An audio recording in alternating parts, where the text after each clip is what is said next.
I guess my job title is I'm a physician, been that for 35 some years, and taking care of illnesses. But I guess after I'd gotten my degree and started to practice, I began to realize that I needed the great physician, not myself.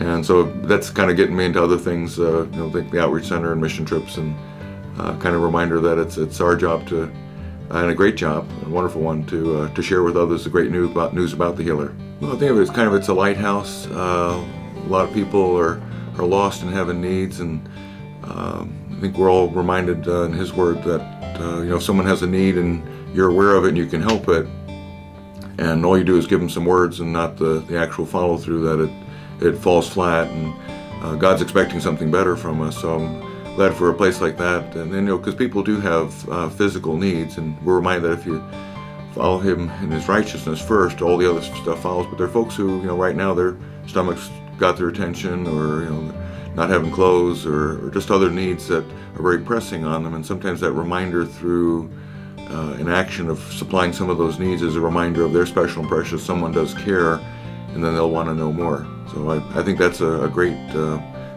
ministry and an outreach there to our population here. You used to think of it as, you know, you do good deeds and you check them off, and to say, well, I did this or did that, or I donated a certain amount of money, and would say, well, that's not bad. It's just it's not the best in what He asked us to do, and it was to serve. It wasn't to serve just to show other people, but it was to serve because you love the people you're serving, and you want to serve them because Jesus served us first. And so I think that's just a wonderful gift there, a gift all around. I mean, it's a gift for those who have specific needs that bring them there, and sometimes we tend to think, well, there's them and there's us. Would say it's all us, and we're all in this boat together, and we all need to be looking for Him. And if there are folks who do have needs, it's beholden on us to reach out and try and meet some of those needs. We know it comes from Him ultimately, and so have less of a clutchy feeling on donations when I remember it's not mine anyway. I'm just a steward of it for a period of time, and good stewardship is something He commands us to do.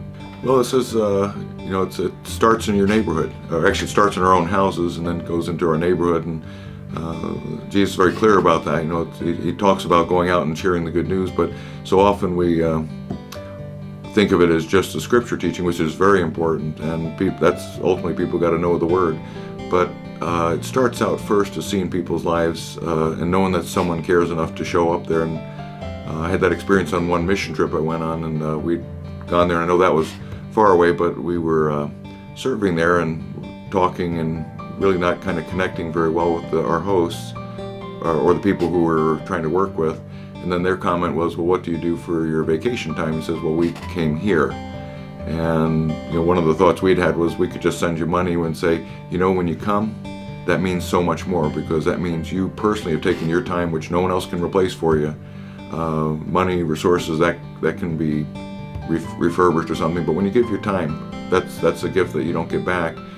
You don't want it back. You get back blessings many-fold over, but it's that being there. And you know, this the outreach center allows us that opportunity for many people to share with their neighbors. Now, might be a few blocks away or that, but nevertheless, it's the people next door, and you got to start there, because if you don't start there, then really, if something done far away doesn't mean too much, so you have to start at home, and home in this case is Burke County.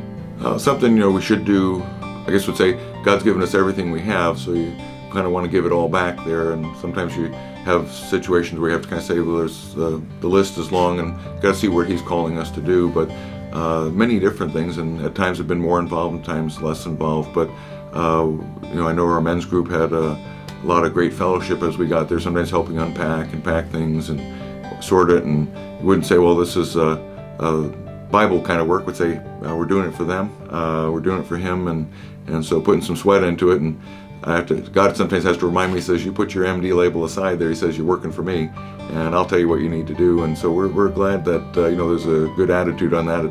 It's not what your name is, your title, or any of those details. It's kind of like, what's God calling you to do? And there's so many more things that I just know about. I haven't been involved in with the teaching, allowing people to get their high school diplomas and other things that help them get a start in life. And you're reminded that just giving that glass of cold water, now it might be their diploma, it might be food for that week, it can be a lot of different things, but it means a lot to the person. and that's the one we're trying to reach. And of course, we'd like to say that we knew every time that someone was going to say, I'm accepting Jesus right now. Would say, may not happen, but seeds are planted, and we know that he's going to do the maintenance and taking care of it for us. It's really encouraging, though, sometimes when you do get to see someone who kind of steps forward and says, I'm accepting Jesus because of what I've seen in his followers. And that's one thing I've been told or taught, is that the best witness for Christ is a Christian who's doing as well, and of course the worst witness is a Christian who isn't doing as well. And just that reminder, this allows us to be the hands and feet of Jesus, reaching out and touching lives here.